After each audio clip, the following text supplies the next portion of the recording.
Hi friends, welcome to cooking by Mahesh. నేను ఈ channel కొత్తగా స్టార్ట్ చేశాను. మీ అందరి సపోర్ట్ ఉంటే ఇంకా మంచి మంచి వంటలతో ముందుకు సాగాలనే ఆలోచన.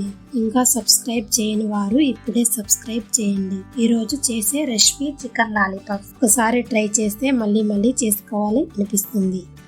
ముందుగా షాప్ నుంచి తెచ్చిన ఫ్రెష్ చికెన్ లాలీపాప్స్ ని నీట్గా కడుక్కోవాలి. తర్వాత వాటిని లాలీపాప్ స్టైల్లో మెల్లగా షేప్ చేయండి. చూడడానికి తినడానికి సూపర్ గా ఉంటుంది.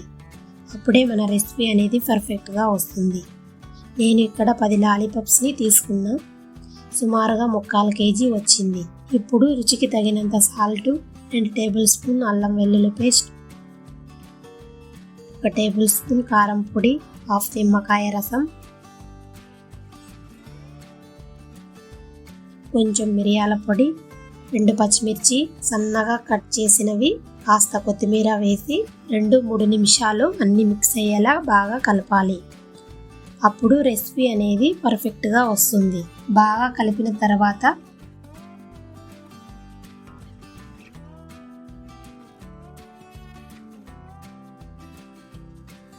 2 టేబుల్ స్పూన్ కార్న్ఫ్లవర్ వేసి, తర్వాత 1 ఎగ్ వేసి, తర్వాత 2 రెమ్మల కరివేపాకు వేసి మరలా అన్నీ మిక్స్ అయ్యేలా 2-3 నిమిషాలు బాగా కలుపుకోవాలి.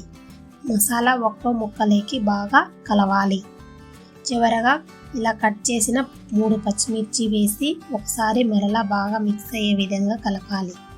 స్పైసీ కోసం మరొకసారి బాగా కలిపేస్తే సరే. ఇప్పుడు దీనికి మూత వేసి ఫ్రిడ్జ్లో దాదాపు 1 గంట పాటు పెట్టేస్తాం. ఎందుకంటే ఇలా పెడితే మసాలా బాగా చికెన్లోకి నెమ్మదిగా యాడ్ అవుతుంది. ఆ ఫ్లేవర్ ఒక్కో లాలీపాప్లోకి సరిగ్గా కలిసి తినగానే వావ్ అనిపిస్తుంది. అర్ధరాత్రి ఫ్రెండ్స్ వచ్చినా వెంటనే వేయించి వడ్డించేసేలా రెడీగా ఉంటాయి. గంట తర్వాత ఫ్రిడ్జ్ నుండి తీసి మరలా ఒకసారి కలపండి. ఇప్పుడు స్టవ్ మీద ప్యాన్ పెట్టి ఆయిల్ వేసి, ఆయిల్ వేడి అయ్యాక లాలీపాప్ షేప్లో ఇలా పెట్టి నెమ్మదిగా ఆయిల్లో వేసి లో ఫ్లేమ్లో ఫ్రై చేసుకోవాలి. లో ఫ్లేమ్లో ఫ్రై చేసుకోవడం వల్ల లాలీపాప్ అనేది బాగా ఫ్రై అవుతుంది. మధ్యలో అటు ఇటు తిప్పుతూ ఉండండి. ఎందుకంటే ఒక్కో పక్కనే కాకుండా అన్ని వైపులా గోల్డెన్ కలర్లో వచ్చేస్తుంది. అప్పుడు అసలు క్రిస్పీనెస్ వస్తుంది. అంతే, ఎంతో టేస్టీగా ఉండే చికెన్ లాలీపాప్స్ రెడీ. ఈ రెసిపీని మీరు కూడా ట్రై చేసి ఎలా వచ్చిందో కమెంట్ చేయండి. అలాగే లైక్, షేర్ అండ్ సబ్స్క్రైబ్ మర్చిపోవద్దు.